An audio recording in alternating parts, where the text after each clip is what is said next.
Welcome to episode 3 of the PDS podcast. We have another awesome show planned for today, but before we get started, I just want to take a moment to thank our sponsor for today's episode, Miracle Dent Repair. We'll hear a little bit more about them a little later in the show. Also, if you're watching us live right now, normally that would mean that you're one of our valuable Facebook supporters, but today we have opened this one up for everybody to experience live. So if you enjoy today's live show and want to see future episodes, make sure you become a supporter on Facebook. Now let's get started. Our special guest for today is Prairie storm chaser, Braydon Morisseau, based out of Alberta, Canada. Hi, Braydon. Hello. Braydon's been chasing severe weather for 13 years across Canada and the United States in his bright green storm chasing Jeep, the Predator. Capital T-O-R. Welcome to the show, Braydon. Thanks for joining us. Thanks for having me.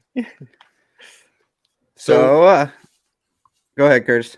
I was just going to ask the Predator. That's pretty cool. What's the story there? I actually didn't come up with the name. It was actually Chris Streaks out of Montana that came up with the name. When we put it out there, I had built the Jeep and I was trying to come up with a catchy name. So I asked Twitter any ideas, and Chris won the bit, definitely, with that. You're a brave man going to Twitter and asking. Yeah, I think it's a very fitting name, that's for sure. Otherwise it would have been Stormy McStormface, probably. Also cool. Cool. I like it. A good day to talk about storms with it being blizzarding across the prairies. Isn't that something? Welcome to winter. Yeah, this last week. What's that? I was going to say the longest, most beautiful fall, and just like that, it's winter. Yeah, taken away just like that. Mm-hmm. We've been lucky. I've been pushing snow here in Manitoba for over a week now. The tough part about the long fall is I had enough time to clean my yard up and then make a mess of it about 3 different times, and then this time I got caught. I've still got crap everywhere. Oh no. So I'm hoping we get another melt here. Yeah. Today's been pretty good here. It's been melting quite a bit, but we also got some rain and freezing rain happening, so who knows what that's going to turn into. That was the shitty part about the system is you got rain first and then it froze and then a bunch of snow on top. Was not great for driving conditions. Mm-hmm. Where are you right now, Braydon? I'm in Cochrane right now, but we were in Banff on Sunday, and a friend of ours drove, and we woke up to like 35, 40 centimeters of snow in Banff. Oh man. Yeah, so we're like, I don't think we're going anywhere. we managed to dig out, but it was definitely a sketchy drive home. Wow. A very sketchy hungover drive home. Perfect. I know a couple places here in Manitoba got like 40, 42 centimeters last on Remembrance Day there, but I think the majority got like 20 to 30, but there was a few up in the 40s, and it's just like for the first snowfall of the winter, that's quite a big amount. Yeah. How about that flooding in BC like Joshua was talking about? That's pretty crazy, eh? Yeah, the Coquihalla is just not non-existent in a lot of spots. Yeah, I know. What was it? The town of Merritt had to be fully evacuated. Yeah. We were supposed to be down there for work right now. We were supposed to be in Castleguard. We're doing drone stuff with a company called Osprey Integrity. So like doing like scanning of above ground oil tanks and stuff like that. But they're doing some underground like mining work, and we were supposed to go, but they were supposed to pick me up in Banff on the Sunday, and Highway 93 was closed. So I ended up getting left behind, which is okay. Especially fly out now. Yeah, and I think they are even trapped down there now. I think they were closed by Fernie there for some stuff too, so they were stuck down there probably. But yeah, there was between Saturday morning and Monday night, there was 24 BC communities that received over 100 millimeters of rain. Jeez. That's just insane. Yeah, and that wasn't even the most. There was a Chilliwack, Squamish, and a couple more topped out at 200. Yeah, jeez. And the winner was Hope, BC, with 252 millimeters. Can you imagine? No. I don't want to imagine. We had 252 millimeters of rain in the last 10 years. Yeah. My hot water tank leaked a couple days ago. That was enough water in the basement for me for a while. Like, yeah, that's wow. Yeah, that's a lot. That's a lot of rain. But it's good if we can get more of that in, like, not that extent, but more precip into the prairies would be good. Yeah, we definitely need it, especially after this season. Yeah. It's very dry and uneventful. Yeah. Well, Hard the to believe. borders, I was just gonna say, with the border opening, maybe you can go south next year. Yeah, hopefully. We're planning on it, so it'd be really good. Yeah, you planning on going down for a few weeks in May? Yeah, definitely. I'm thinking maybe the last few weeks of May, depending on. It looks crazy. Probably end up down there for the whole month, but Yeah. Yeah, I'm stuck deciding if I want to go for 2 weeks or 4. I know I need the 4 weeks after the last 2 years of not going down there. Yeah, yeah. A little therapy. Yeah. Derek Turchin saying it's blowing snow and some rain with very strong winds in Humboldt right now. Jeez. My family in Humboldt. Hello. Oh, do you?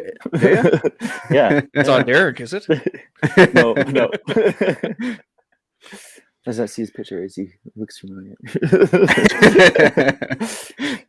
Long lost cousin Derek. Well, and just before we went live, Braydon was showing us the Sask Highway hotline, and it looked like everything around Moose Jaw and Regina was completely closed. Yeah, you can't. Oops. I don't know if you can see that. It is all red. That is a lot of red no-goes. Yeah, you're trapped. So instead of going for a drive, we just hang out on Facebook with us and grab a beer and relax. Exactly. Yeah. So, Braydon, you might have to come out to Manitoba and cross down to the States for May. Did you hear Grand Forks is offering free PCR tests to Canadian travelers? Yeah, that's great. It would make it way easier. So. Yeah, made me happy, that's for sure. Yeah. That's kind of the one downfall to going down right now is having to pay to get a test to come back. Yeah. I saw this post today from Pelican Lake, Manitoba. They got those new, like, glamping. They're like the geodome with the glass, so you can, like, open air camp kind of thing. Oh, sweet. That would be cool. Yeah, so maybe stop there, do that, and then hit the planes down there. So that'd be sweet. Yeah. That'd be cool for, like, Aurora too. So totally. Yeah. That's cheating. Come on, stay warm, lay back, set the camera up, time lapsing. Not getting frostbite, you're not doing it right. Exactly.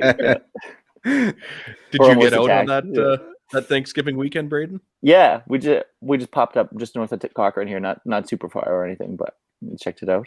Awesome. Yeah, right on. And then there was two. That first one and then the second one. The second one we had gone to bed because it was big Chinook here, so it was pretty clouded over. So like, wow. And then I woke up. I had what was it? Sleep paralysis. Oh, have you ever had that?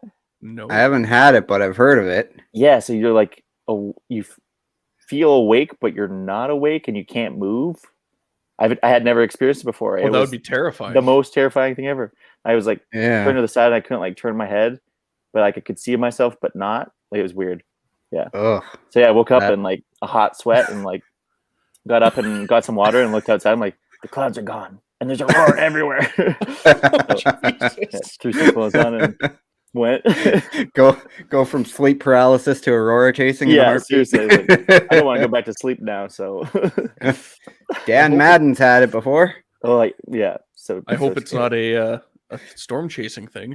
No. I really don't want to experience that. So, Braydon, why don't you tell us a little bit about maybe your top 5 chases? Top 5 chases? Yeah. I definitely have to say number 1, or maybe I should go backwards. I have to try to figure it out backwards. Go back. Go backwards, yeah. I don't know if I could go backwards. I'd have to like write it down first and then go backwards. I'll just do a miscellaneous and then the top one. So I'd have to say the first few would be down in the States for sure. Didn't give too much thought to this yet. It's hard to choose. Chapman, right on the spot, instantly. Chapman, Kansas, definitely was a good one. We were down in the States with extreme tornado tours, and it was 5 days straight of tornadoes, and that was the set. So it was Turkey, Texas, the nighttime wedge that moved west with the left split that almost caught everybody. Spearman, Texas, Panhandle was just a brief tornado, but a large tornado. Leota, Kansas was in that set of days. Then it was Dodge City. And then by that time, we were like, okay, listen here, you guys. You should all, Shannon was even on this tour. We're like, you guys should all just quit chasing after this. Like, you've seen enough tornadoes, you'll never see this again, blah, blah, blah. So it was the next day, and we're like, okay, we just had Dodge City where we had like a dozen tornadoes in a day. And we're like, today's a structure day, guys. Like, you're not going to see much like crazy. Maybe we'll get some big hail. So we're continuing east. We're at a Casey's getting gas station pizza in Hutchinson, Kansas, when we looked north and saw the atomic bomb going off. And that was the beginning of the Chapman, Kansas, or Beddington 2.0 storm. So it produced a small tornado just west of the interstate as it was getting going, and then it cycled for a little bit, and we were playing around in the hail, and that's when it looked like, wow, this thing's gonna put down a big tornado. And then we had a tornado on the ground for 90 minutes. Jesus. Wow. Yeah, and you could just chase circles around. It looked like it was gonna, a couple times looked like it was gonna maybe rope out, and it was just like a steam engine feed into it. New circulations were just feeding into the ongoing tornado, and just kept it going for forever. So you have time to have a nap and grab a sub. Yeah, pretty much. Yeah, come back and finish chasing it. Yeah, so that was a pretty crazy experience. One of the damage reports was that it warped train tracks.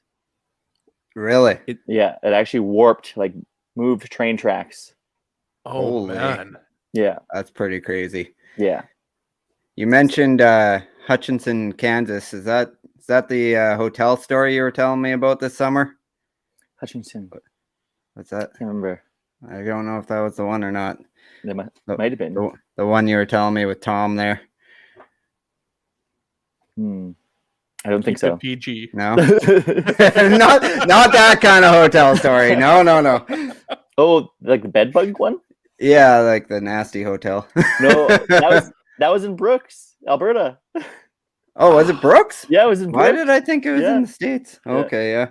We were chasing here in Alberta, and so we were up by like Rocky Mountain House, and then we drove to Brooks. It was about 2:30 in the morning, and we were trying to get to Saskatchewan. But we were shooting with that crew that we had from Quebec. Oh yeah. And so it was after the shoot. So literally we had that period where we were shooting with them, and we didn't see any storms at all because of the smoke. Yeah. The day they left, like they went to the airport that day, we went up north and we got that tornado warn storm briefly. And then we drove to Brooks. It was 2:30. We checked into this hotel, and the guy was super nice. The rate was good. And we get in there, and all 3 rooms that we booked, it was Sean, Tom, and I, and Mary.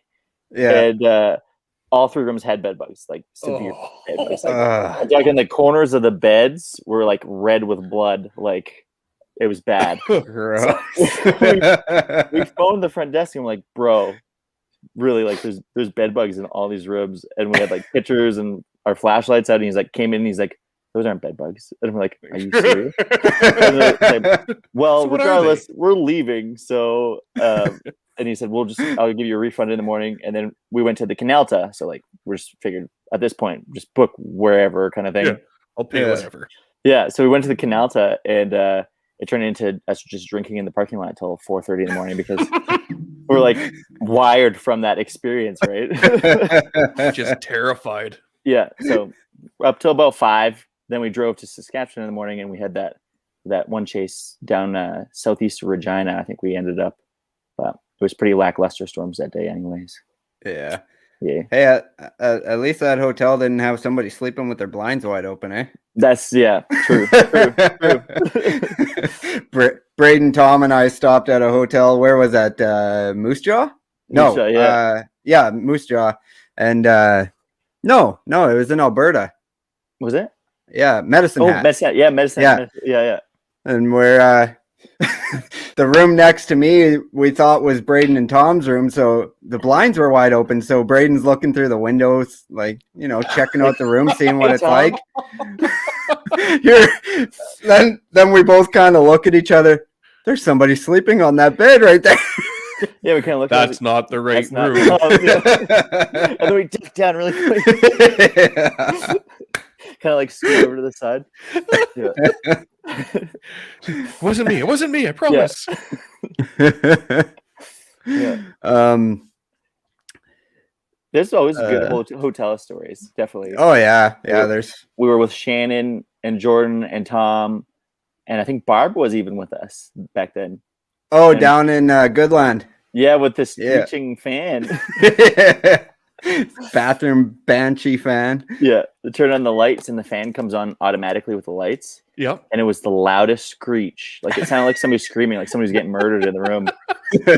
Yeah, Shannon's got a good video somewhere of it. Yeah, I can't do those kinds of hotel rooms. I always end up fixing the stuff. I take it apart and I have to fix it because I can't handle it. I think Tom just ended up going into the wall and disconnecting the wires to the fan to shut it up or something. So it wasn't doing it. Otherwise, you couldn't go to the bathroom in the night. Otherwise, it would just be screeching all night. Yeah, and it was whoa. Power just went out. Oh, it's back. You saw it live right here on the PDS podcast. It's storming in Saskatchewan. 7:19. And this is why I am screaming from my hotspot because I figured that this was going to happen. Smart. Curtis's screen might get dark. Yeah, everything will disappear here for a few minutes, but it'll come back. Jeez. If it's raining, we'll probably be missing power poles in the morning. Yeah, seriously.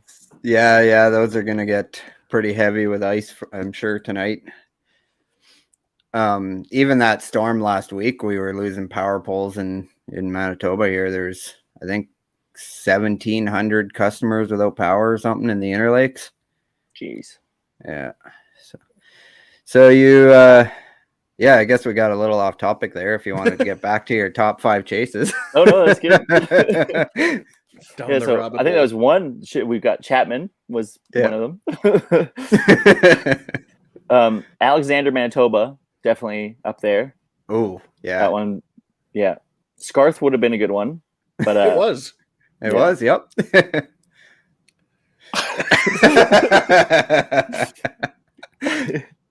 I have you to be thankful for getting that Alexander one. By the way, you texted me to get my ass out there, so I did, and sure enough, as soon as I got close enough, it was on the ground. It was just a quick one. It was nice. Yeah, it was pretty. Yeah, it was very pretty. Very, very pretty. I got as far as Mooseman on that one. I was like, oh, why am I even bothering? It's not going to happen. So you gotta give it a shot. Yeah. Everybody was thinking Southeast Manitoba that day, and sure enough, Western Manitoba goes up again. Yeah, seriously. Yeah. Manitoba, about 90% of the time you bust, but when it does go, it really goes. Yep. Yep. Exactly. We got Tilston was like that. Pipestone. Definitely. Eli, Scarth. Tilston's definitely my number one for chases. Definitely. Yeah. I don't blame you for that one. Yeah. That's my number one disappointment that I didn't get that one. Well, fair is fair. Yeah, true enough. True enough. You got Tilston, I got Scarth. Yeah. Jeez. Nice. Yeah. So that's 3. I got 2 more, right? I think. Sure. Yep. You can have 10 more if you want. I really love Saskatchewan for chasing. It's definitely probably my favorite place to chase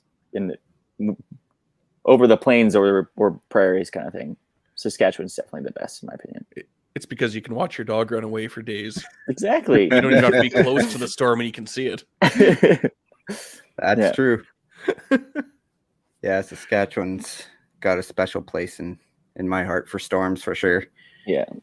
I'd have to, I'll pick my last 2. I'll just make my last 2 Saskatchewan ones. We'll go Wood Mountain and Kneston, Saskatchewan. That was a good one. Keniston? Yeah, Kneston. It was like a South of hybrid Saskatoon? tornado day. Yeah. Keniston. Yeah. Oh, yes. We say it again. How do you Keniston. Kneston. Yeah. Nailed it. Isn't Keneston like a cream? Yes. Oh, no.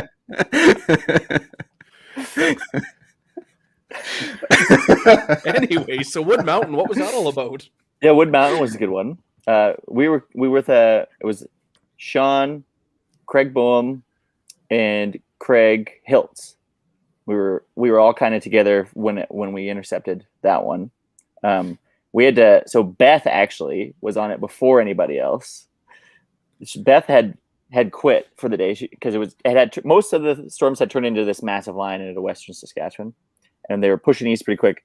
And Beth really does not like hail, so she was racing east, and we got this rogue storm out ahead of the line, and Beth ended up in front of it, and you couldn't go north far enough to get away from the line, and you couldn't go south far enough before you hit the border kind of thing. So she's just trying to like find a weak point. So she had gone south on the road by Wood Mountain, and off in the distance, this rogue storm that had gone up was producing all these tornadoes. So she got in, she was in the perfect position. She got all these tornadoes. We were trying to catch up. So we core punched from the north. And so I was out ahead a little bit, and it came over to this hill. You crest this hill, and you come kind of down into a little bit of a ravine. But Sean and the other guys were just behind me, and there was some decent sized hailstones, so they had slowed down. And I crested the hill and looked to the right, and this tornado, like massive tornado, is in this field just to the right of the road. Oh, so I'm trying to phone them, like, you guys got to crest the hill to see. There's a huge tornado right here, and we had to get south before it took the road, right? Yeah. So it turned into us racing south to get south of it. Jeez. But it was a fun day. Lots of fun that day. The roads, I feel like if the roads were better to go to the east, it produced multiple more tornadoes just to the east, but it was just no man's land. Yeah, in Wood Mountain, that area, it's basically 3 roads. Yeah, just all provincial part. Yeah. Yeah, it's hills and pasture. Yeah. Jeez. Not much of a grid system down there. No. I kind of teased a little bit on Twitter earlier today about that time back in May 2019 when we were washing our vehicles in the middle of torrential downpours in Oklahoma. Yeah. That was easily $150 car wash. Oh yeah. Yeah, that was insane. So we were chasing, I can't remember what town we were nearest, but we were chasing, I think it was the day after Laverne? Was it? I can't remember what was the day after Laverne. I know we started in Woodward that day. Yeah, and the car wash was in Enid, I think. Enid, okay. And then so yeah, it was like not a very big risk day or anything, but we just went to chase what was around, and we ended up on you've never been down like Oklahoma and stuff, have you, Curtis? Not yet, buddy. So the roads down there are undesirable, to say the least, when they're wet. So we ended up crossing like multiple flooded roads because that year there was just insane flooding in Oklahoma all over the place. So we had to cross like multiple flooded highways and stuff to get to where we were going, and we wound up on this one road that was just pure mud. Neither of us thought we were gonna get down it. I didn't have my truck at that time. My transfer case had blown like a week before, so I brought it back up to Canada and came down in a Hyundai Santa Fe. And whose Santa Fe was it? My mom's. Yeah. So I'm down there in that, and Braydon's got Predator, and he's going down the road ahead of me. He's just going sideways, and like we're barely making it down this road. We get to the end of the road, and it's just the vehicles are just coated in this goulash mud, and we finally got onto some pavement, and you know what it's like when mud gets in your rims and you're just driving down the road like this. And so we're doing like 30 kilometers an hour, and we're like, we got to find the closest car wash we can. So we get to this town, and we went to one car wash and it was closed. So then we had to find another one. Right now, we are talking about Enid, Oklahoma. So we get to another car wash, and we start washing the vehicles, and all of a sudden just torrential rainfall starts coming down. There's a sewer drain in the parking lot. It's got a whirlpool going around it, and all the doors on this car wash are open. We're just getting soaked in there while all this rain's coming down. All these people driving by us looking like we're friggin' idiots washing our cars in the friggin' rain. Like pouring rain. Yeah, like that was intense rainfall. CG's like barraging down air, the power's flickering. Like, Yeah. Here we're like, we're soaking wet too from it. Like, yeah, that was. You won't believe it. These Canadians, like, look at them. They're washing their car in this. Yeah, it was just one of those good road stories from down in the States. Yeah, the turtles were really bad that year too. There was turtles everywhere. Yeah. And we avoided them the whole time until Tipton, Waldo, Oklahoma. Tornado Day. Yeah, and probably the biggest turtle I had seen the whole time, like size of a dinner plate. Oh, I remember that. It was very bad. That was a good chase day too. Holy. Yeah, it was. That was good. The storm was ripping though. Yeah. If it was a little slower, we could have gotten a little closer to it. Yeah, we scored a lot of tornadoes off that one though. Can't complain about that. Yeah, we were down for 12 days, and we saw 18 tornadoes in the 12 days. Oh. Well. And like 8 of them were that one day. Yeah, seriously. 8 of them were like that 1 hour. Yeah. That doesn't count, Jordan. If it's in the same hour, it's the same tornado. God, everyone knows that. Should we take our first break here? Yeah, we'll take a little 5-minute break here, and then we'll be back after that with some more questions for Braydon. Perfect. So we got some questions from a few of our watchers here. Dan Madden wants to know which chaser gun were you the most wasted at? That's a hard one. I can't remember. and this won't make the podcast. This is only the live part. No, that's fine. Yeah. For those watching, this break is your chance to chat with us and ask us your questions and whatever. And there may be a few that we'll throw into the podcast when we're done our break. And yeah. Cool. Are we on break right now? We are on break. Yeah. Cool. So if anybody needs to use the bathroom or anything, I do. I drank way too much Soda Stream before I came out here. I'm gonna quickly watch the. Oh, maybe it's not up yet. What is up? The new trailer for Spider-Man is out. Oh, nice! It just came out just now. I need to watch it quick. Your what? My kid's commenting from my mom's account saying, "Hi, Dad." Hi, Karen. Nice. I get to watch this quick. We have 1 week where my life has felt normal. That was when you found out.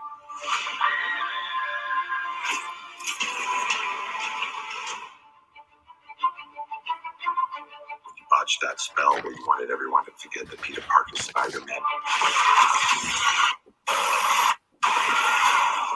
We started getting some visitors.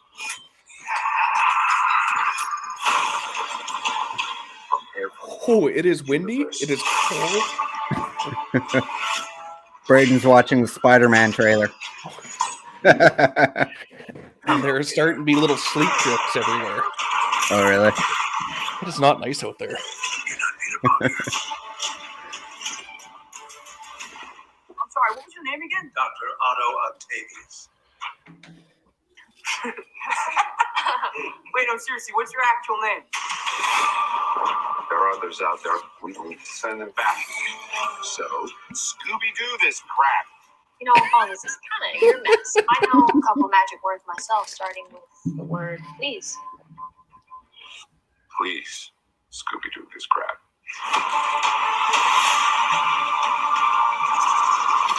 We're flying out into the darkness to fight ghosts. What do you mean?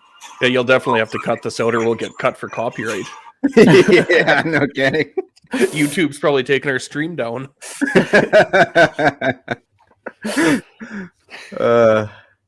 That's too funny. So yeah, if anybody watching has any questions, let us know in the comments here quick, and then we'll get back to the show in a minute here.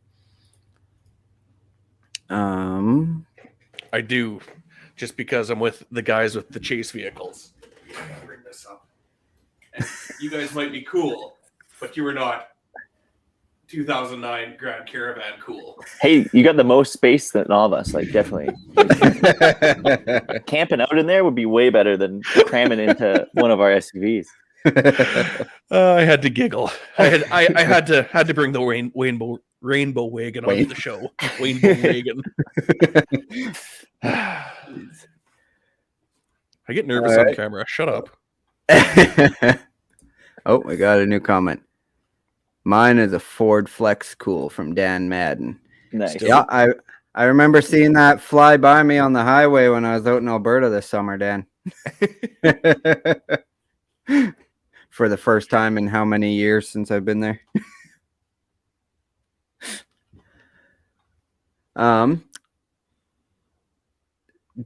Dan also says DMCA coming. Yep.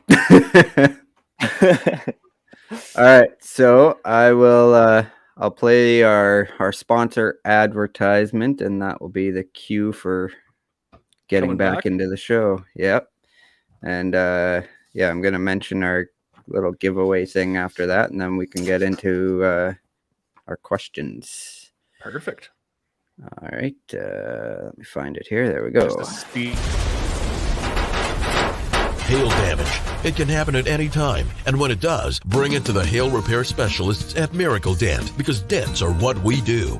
Our paintless dent repair process maintains your original factory finish with no repainting or parts to order. You'll have your vehicle with its original factory paint back in no time, like it never happened. If Mother Nature has put a dent in your summer, come to Miracle Dent Repair. Dents are what we do. All right, we're back.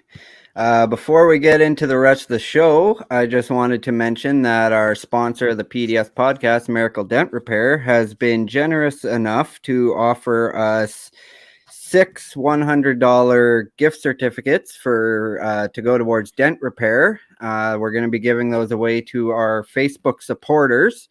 So how you can get into that is if you're already a Facebook supporter, just look for our most recent post in the supporters hub and comment hashtag the PDS podcast, and you're automatically entered. And if you're not a supporter, just become a supporter and do that same thing. Winners will be announced during the live recording of episode 4 on November 30th. And yeah, with that being said, it's time for 21 questions with Braydon. Perfect. Are you ready, buddy? Yes. So, since I am the new guy and just new to all the storm chasing, I'm really going to take advantage of the fact that we have a podcast and ask you what is your secret weapon, or what do you look at in the radars or the models? What is your special sauce? Like what do you really look at when you see it? You're like, yes, I know that's going to be a storm that I want to be on. That's where I'm going. What's that for you? I really like outflow boundaries. Like, outflow boundary plays is definitely one of my favorite features to look for. Is looking for those outflow boundaries that are cooking the day after some storms move through or a big MTS moves through. Okay, so for the less initiated, for more more layman's terms, yeah. Yeah. So when you get a big system of storms move through, they can leave behind these residual boundaries. I'm talking with my hands here. Can you see? Perfect. So after the storm kind of moves through, it would leave this little area of more enhanced vorticity for storms. And if a storm can ingest that or eat it, it can help it produce tornadoes, essentially. So these storms are, you gotta think of these storms as living, breathing organisms. So they breathing in warm, moist air, and then it drops out. It breathes it in, and then the wind shear helps it kind of vent it out. So think of it as breathing in and out. Neat.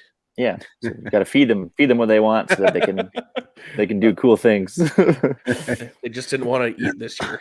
Yeah, no, not at all. They're eating smoke. That's why. Yeah. Yeah. So, what do you do when you're not chasing? For example, work or pleasure, anything like that? Right now, for work, I'm doing this drone stuff with these guys out of Alberta. So we go into oil tanks, and after they've been cleaned out and stuff, we'll take this drone that comes in this big cage, and we'll fly it around in and outside of the tank to look for any signs of areas that need to be repaired or anything like that. Oh, cool. Yeah, so oil tank drone inspection currently. And I'm trying to learn how to do the exterior stuff. I'm going to be getting my drone license, and I can use that in the storm world too this year. Awesome. Oh, that's sweet. neat. Yeah. That'll be So what sweet. kind of drone do you have then? A Mavic 2. Okay. Yep. And then the one that we use that's in the ball is called the Elios. And then they've got a few other ones. They've got a Wingtra, a Trinity. They've got an M210, M300. They've got a whole arsenal of different kinds of drones. Wow. I didn't even know oil tank drone inspection was a career. Yeah, I didn't either. That's pretty cool. Yeah, it's a lot of fun. And you're on the road too, so that's always fun. There's some kind of reminiscent of storm season, even though it's cold out. Very, very cold out. And obviously the obvious question, what do you enjoy the most about storm chasing? I like driving a lot. I Yeah. really like driving. Yeah, that's probably one of my favorite parts. Is just the long drives, blaring music. Just really feeling the road. Eating the nuke and pukes and the jerky. Yeah, Slurpees. Yeah, midnight Slurpees. That explains why I'll already be in a parking lot half asleep in the truck when you show up. Yeah, awesome. and just meeting people along the way is a big part of it too, right? Like getting to talk to people about weather and talking with other people that share that passion for weather, like you guys, like just all about being able to meet up with everybody. And yeah, Awesome. Right on. So how did you get interested in storm chasing? Do you have any training in meteorology or like self-taught, or how'd that all happen? When I was really young, I didn't do too well in school. And one of the ways they found that I would engage was through weather. So they brought in some weather books, and I started reading those. Did a lot of stuff online. I don't have any official meteorological background, just from what I've learned over the years online in books and from being out in the field. Oh, that's cool. Sweet. Do you think, or what do you think is a common misconception that people would have about tornadoes? Tornadoes. I'm gonna segue your question a little bit, because Okay. I think this is good. I think a big misconception about storm chasing is that it's all about adrenaline. I think people perceive it as this big, and sure, there's an adrenaline aspect to it, But it's real small. It's yeah, exactly. I think there's a lot more to storm chasing than people think as being so adrenaline driven. I find peace when I'm out there. Yeah, I find me too. feel calm and quiet and just a really clear mind. Yeah, super special moments that not many people get to experience. Yeah, for sure. There's those very, very brief adrenaline filled moments, but a lot of it is just peaceful and calm, I find. Yeah. So you mentioned, or you hinted at it a little bit earlier, but you were a tour guide for, I'd say, one of the most well-known storm chasing tour companies for a number of years. Can you tell us a little bit about what that experience was like for you? Yeah. So I actually, back in 2000, I want to say it was either 11 or 12, I went down to the States on that tour as a guest. And with one of my buddies that I graduated with his dad, because he really was interested in weather too, and so we're like, well, let's go on this trip together. So we went down to the States, and we met a whole bunch of people on the tour too that we still talk to. They were actually just up here a couple of weeks ago. They're from England, and wow. they to this day. So it's been 10 years now since we were on that tour together, and they still haven't seen a tornado yet. Oh no! Yeah, yeah. And so here, I'll tell you another little story. So they actually went down a few years ago on a year that I didn't go down to the States, and they were asking where should we go if we wanted to like storm chase and stuff. So I was kind of giving them like nowcasting for them so they could go chase on their own kind of thing. And they got some really nice storms, but they didn't get any tornadoes. And the one day I was like, you guys are going to see a tornado today. They woke up in Lyman, Colorado. And it was the day of the, oh no, I'm drawing a blank on it. The multiple tornado day. Yeah, you guys remember the day? I take pictures, so I can't remember. So it was the storm sat there and produced like 8 tornadoes that day. But they were feeling defeated, so they left and they went to Roswell instead.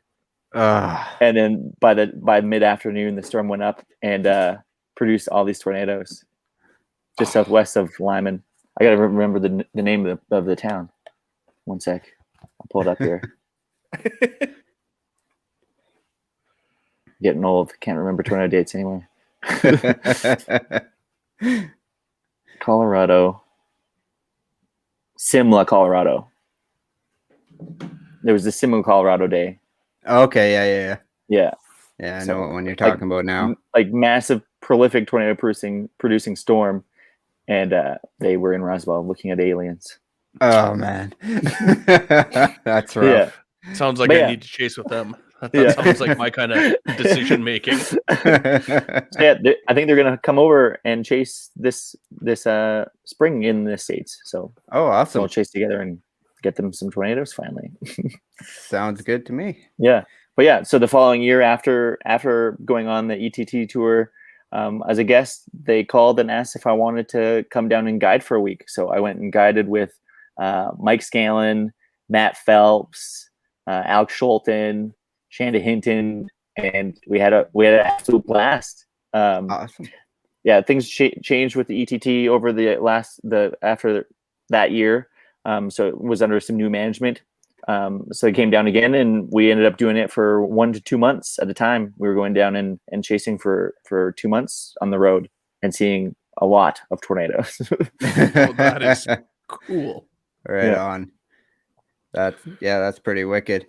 I'm gonna diverge from our list of questions here just because I think Kathy in the comments has a pretty good one for you. With having back-to-back La Niñas, last year seemed so mild and a lack of snow and storms, and this year seems so very different already. Do you think there will be lots of storms and snow this year?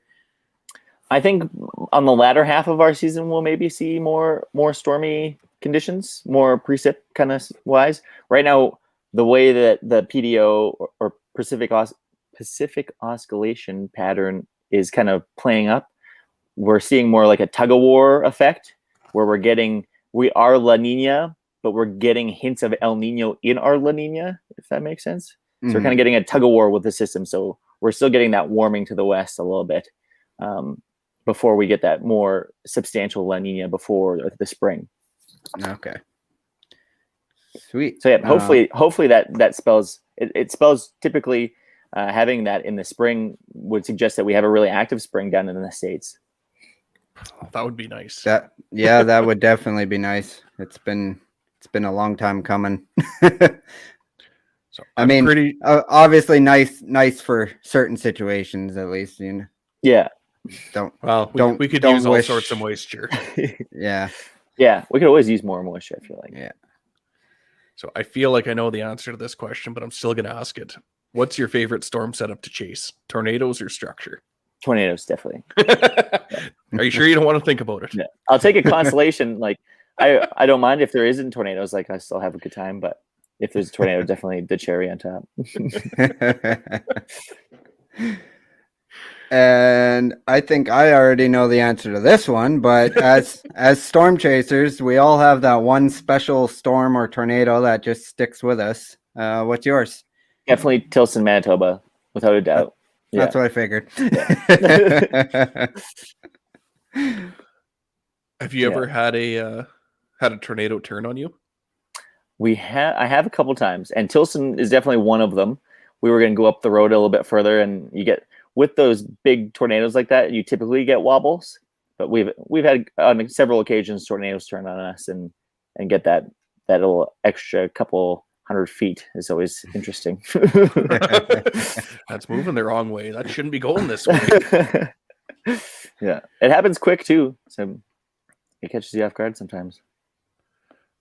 Would you consider storm chasing to be an addiction? Yes, absolutely. No hesitation. Yeah. I feel like I'd have to agree with you. Yeah. It's I don't know how a person could actually quit once you start. No. And I get bugged by my friends all the time. Like, you work and then you just spend all your money on gas. You just burn your money, basically. Yes, yeah. that is Like, correct. yeah, that's fine. That's Yeah. exactly what I do. SDS is real. Yeah, absolutely. What was your greatest accomplishment as a storm chaser? What do you think? Greatest accomplishment? Mm-hmm. Yeah, in a whole just storm chasing period. So that I know a lot of my teachers, and when I was younger, some of them supported, but a lot didn't. And they said, this isn't something that you'll ever be able to do. It's all part of a movie kind of thing. It's not realistic. And that, if anything, made me want to do it more. Right? Oh, you can't do that. Yeah. Hold my beer. Yeah. Yeah. When I was really little, even in my yearbook, I put that I wanted to be a storm chaser. When I got older, I wanted to go to tornado. I spelt it ale, but I meant alley. I was too little to know how to spell it. That's awesome. Yeah, it's just I think that's the greatest accomplishment is just setting out and actually doing it and doing what I wanted to do. Right on. That's freaking awesome. So on the opposite end of that, what would you say your biggest disappointment has been as a storm chaser so far? Missing scarf. If you have one.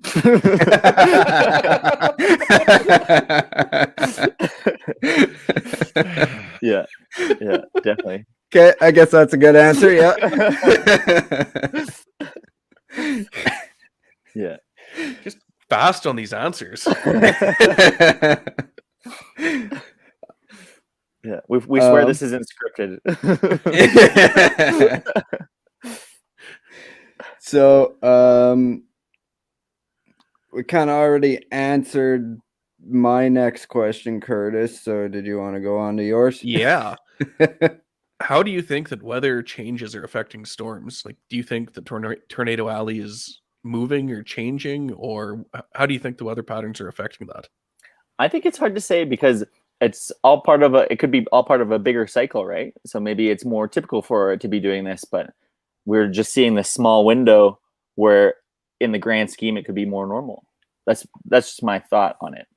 That makes sense. Yeah. That absolutely makes sense.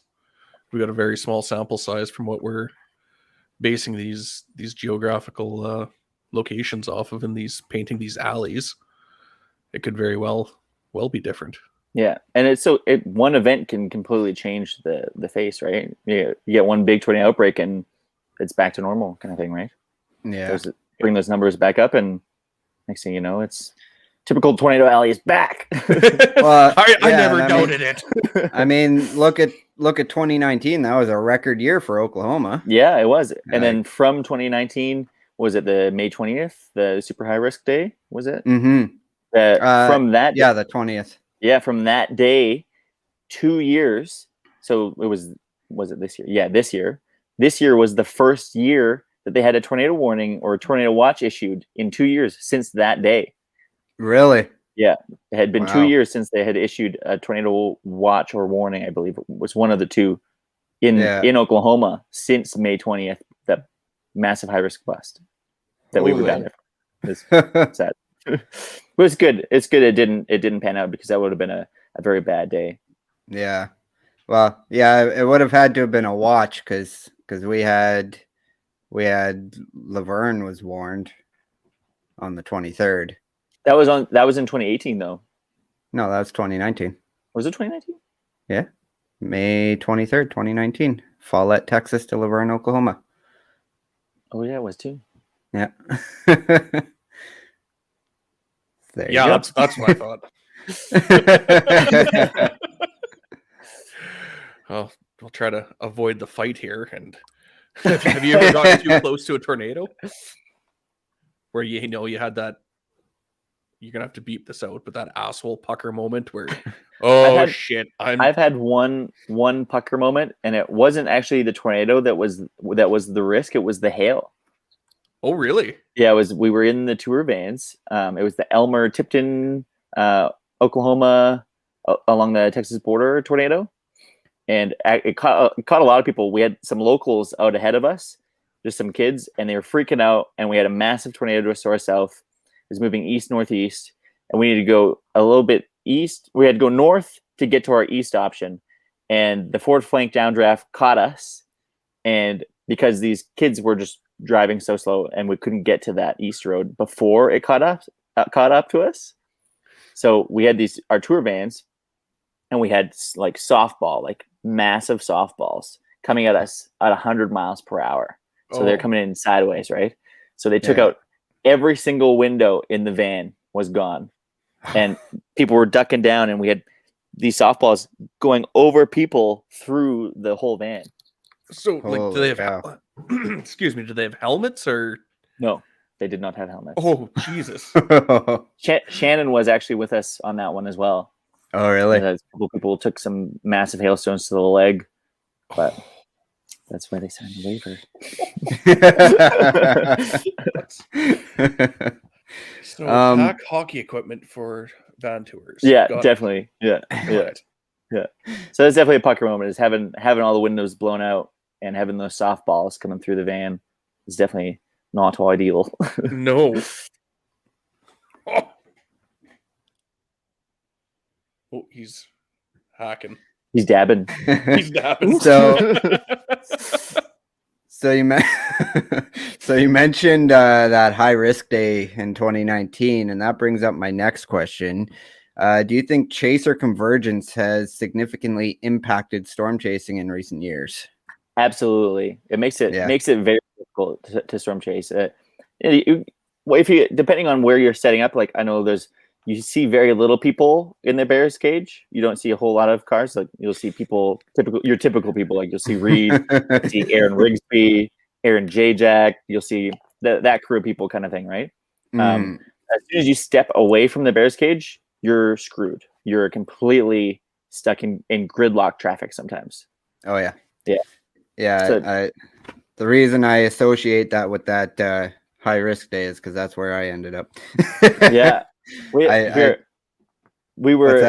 did too, but we ended up were you with Tom and I that day? No, I was with Jason and Kirsten Harris that day. Yeah.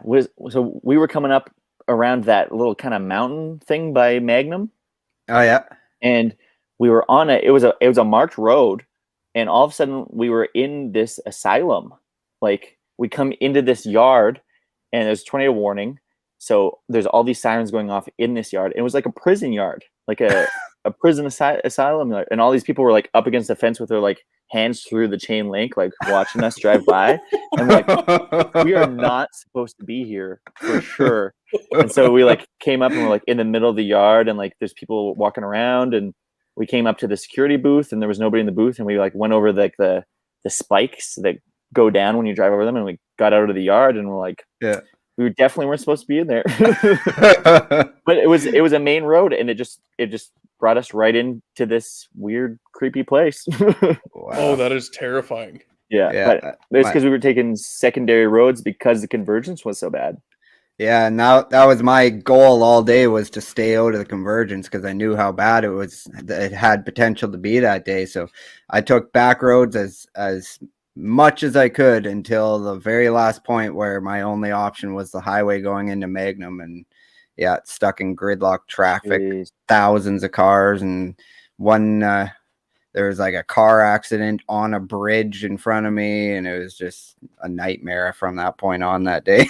Yeah, not good. Yeah. And then I ended up calling the chase, and I was at some gas station, and who was it? Scott Peak was in there showing off his footage of the tornado, and I'm like, oh, you suck, man. I hate you so much right now. Yeah.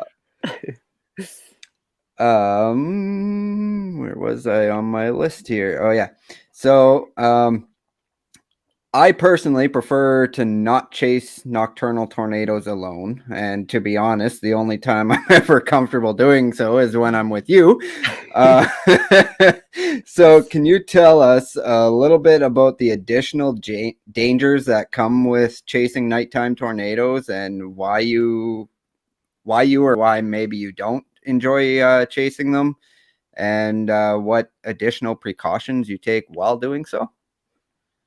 I personally like it because there's less people out typically. Everybody's gone to bed, right? Everybody that, and then just like the scare aspect of it. A lot of people don't like to chase at night, but I feel like if you give yourself that extra bit of distance and you're prepared for any other outcomes, like you definitely have to think about there's less people out, so you have less people to help if for whatever reason you were to get stuck or something like that. So just making sure not to take dicey roads. Just sticking to main roads and stuff like that, or do it with somebody else, right? Do it as a team and go with a couple people if they're comfortable with going out there at night as well. Yeah, for sure. It's important that I feel like if some chasers can night chase, it's really important because that's the risk definitely increases for the public too, right?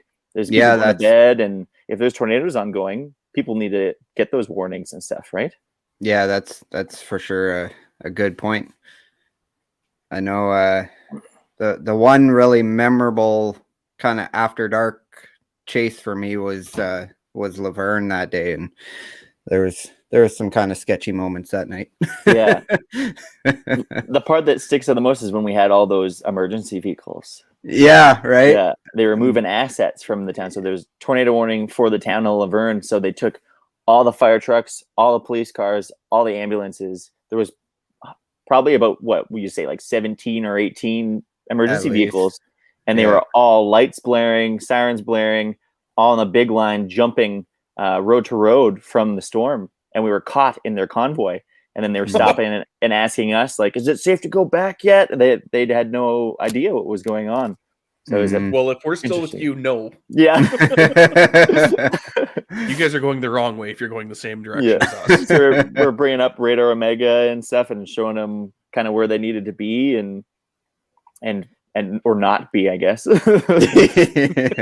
Yeah. That was kind of crazy to think that they had to move their assets like that. Like, that was pretty nuts. In case a tornado comes through, then they can go back in and assist, opposed to being part of the destruction themselves. Yeah, which exactly. makes sense. I never thought of it that though. Like that makes perfect sense.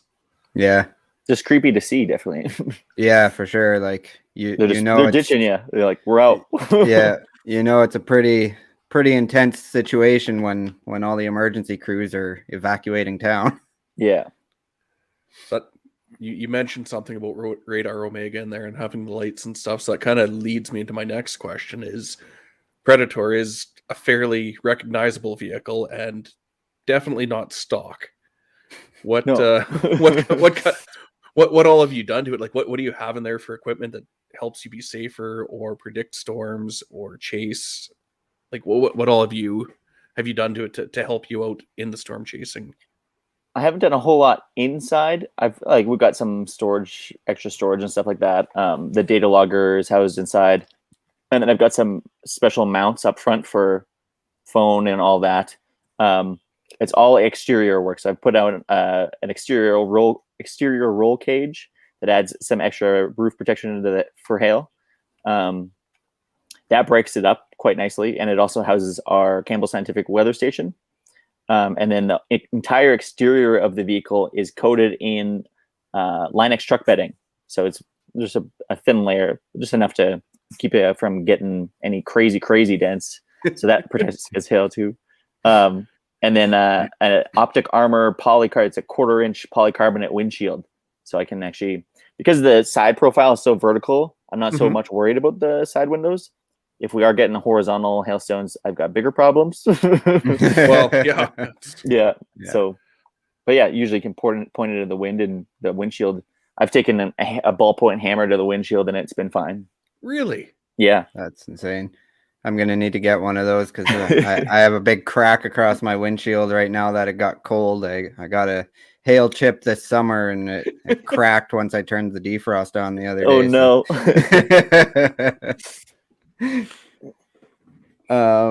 So there's many different types of storm chasers out there. You know, some are out there for the science, others out there for photos, videos, and some are even just out there because they enjoy doing it. Would you fit yourself into any of those categories individually, or all of the above? Or I'd probably have to go all of the above. Yeah. Yeah. It's a mixed bag of everything. It's a good answer. So you were talking about some of the trips you did and the high tornado counts you had in a day. What's your highest count in a season? In a season? Yeah. I actually don't know. I wouldn't be able to tell you. Yeah. I haven't, I think, 2016. I'd have to say 2016. But no idea how many. I don't know how many, no. Because we were down there for a month and a half during that period. And just in that 5-day period, we had 5 days straight of tornadoes, but we had multiple tornado days around that. So 2016 just definitely the biggest year. That's how I'm going to measure my success from here on out then. I measure it with hotel keys. Here, one sec.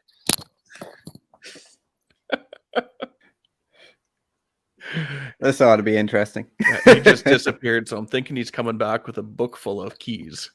Yeah, so I measure my season and how crazy the season was storm-wise in how many hotel keys you have by the end of the season. So for those of you listening on a podcast, he has about a 3-inch stack of hotel keys. And 26. So this is just for this year, and I have a few more in this drawer that are getting added to this. But the 2016, picture this, but doubled for the 2016 season. Wow. Yeah. That is a good way to memorize it, though. Yeah. I gotta give you credit for that one. How much have you been chasing by the amount of hotel keys you have? Yeah. my hotel key stack's only about half as thick as it was last year. So yeah. So I've only got one more question here, and it's kind of when I was out creeping on your Twitter profile. It looks like you and your fellow teammates at Prairie Storm Chasers were recently involved in a CBC documentary called Wild Canadian Weather, and it looks like it premieres on January 15th. Do you want to tell us a little bit about that, or give it a plug? Or it premiered January 15th in 2019. Oh, yes, I haven't updated far off. But yeah, it's just yeah, right. Yeah, I was so excited, like, oh, I found something. Well, didn't you have a crew out with you this year? Yeah, so he was an independent out of Quebec, and he's doing a 80-minute documentary called Quintessence. So it's the quintessence of life, and it talks about different elements through life, and so it's about special moments through life that encapture these elements. Oh, yeah. Well, damn it, Jordan! You should have known that. Your question. I see why you've made sure to let me take it.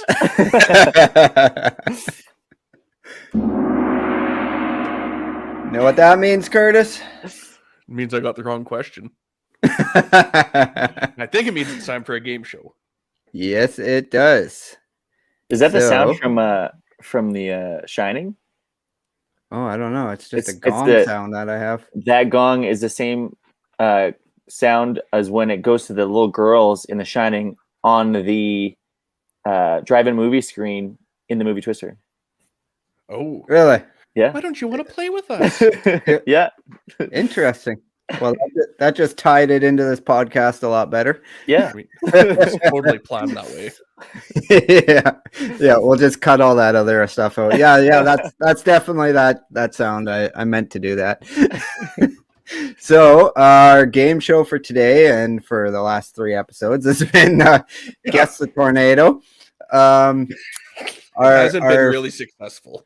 Yeah, so our first guest, Michaela, guessed it after the second fact. And our second guest, Travis Farncombe, guessed it after the first fact. And these have they've all been different tornadoes we're talking about. So we're hoping tonight the show can last a little bit longer with you. We're hoping with our luck, probably not. So yeah, basically with this, we give you facts about a certain tornado in history. It could be one last year, it could be one 100 years ago, and your goal is to guess which tornado we're talking about with those facts. You do have, if we run out of facts, you do have 2 lifelines, which basically just give you more additional, more detailed facts, and yeah, I think that's about all I can say about it. Yeah, don't say anymore. Yeah. We shouldn't even explain that anymore. So whenever you're ready for the first fact, just let us know. And then, yeah, if you can't guess it, if you want the second fact, just let me know. Okay, let's do it. All right. Fact number 1, this tornado traveled approximately 12 kilometers or 7.5 miles. Or 59.6 furlongs. Okay, I'll go second fact. Second fact, this tornado was approximately 150 meters wide or 490 feet wide. Okay, I'll go next fact. This tornado caused over $1.2 million in property damage. Is this the Edmonton 87 tornado? I think that's the first time I've gotten to use that sound for the game show. Is there more facts? There is. There's one more fact, yeah. Okay, I'll take the last fact. This tornado had a total of 28 fatalities. Was it the Regina cyclone? Bingo. Wow. I'm impressed. So we actually did reuse the one that we had for the last episode with Travis, just because he only guessed it after one guess. So we changed the facts around a little bit so that in case you watched it, you wouldn't know that it was the same one. But yeah. So nice. At least that lasted through all the facts this time. Yeah. So congratulations on that. And we would like to ask all the viewers and anyone listening to this, if you have any ideas for a fun little game at the end of our podcast, to let us know either on Twitter or through the comments. And if it's something we think we can implement, we will. I will also add that the lifelines for this one were this tornado occurred in 1912. And this tornado remains the deadliest tornado in Canadian history. So just some additional facts for those that are listening if they want them. So that kind of wraps everything up here. We're at the end of it. So Braydon, where can people find you on social media? I'm on most platforms except for I refuse to get TikTok. So, oh, dude, you are saving yourself so many hours of nothing. I go to bed at 10, assuming I'm going to sleep, and about midnight, I finally get to sleep because you get on TikTok and the entire night is gone. Yeah. I do that with the Instagram Reels because they're all TikToks anyway. So, yeah, that's enough true. Trouble there. Yeah. Instagram Reels, YouTube Shorts, they're all the same thing. Yeah. Yeah. Well, there we go. So you can follow Braydon's socials at Braydon Morisseau, which is at BraydonMoreso, and at Prairie Storm Chasers as well. And you can follow us on Twitter at the PDS Podcast. You You can follow Jordan at Manitoba Storm Chasers on Facebook, Twitter, and Instagram. And you can follow me at 706 Photos everywhere. Like everywhere that there's a social thing, I'll probably have something going on somewhere. But unless it's TikTok, then I don't post anything there. Just watches them, yeah. Yeah, just lurk in the shadows. So if you're listening to this, please go and subscribe to the show on your favorite podcast app. And if your player lets you, please leave a review. That'll help us come up to the top of the lists and get found by the search engines. And make sure you become a supporter on Facebook for the chance to win exclusive merch and prizes like these MDR $100 gift certificates that we have right now. And make sure you tune in for episode 4 live on November 30th with special guests Jason and Kirsten Harris. They're a storm chasing couple from Darwin, Australia, who travel the globe chasing tropical storms, hurricanes, and tornadoes. And I just wanted to say thank you to Braydon for joining us tonight. And for everyone else that's listening in, I hope you all have a great night. And we will catch you not next week, 2 weeks from now. So with that being said, thanks for joining us. Thanks, everyone. We'll see you next week. Yeah, 2 weeks from now.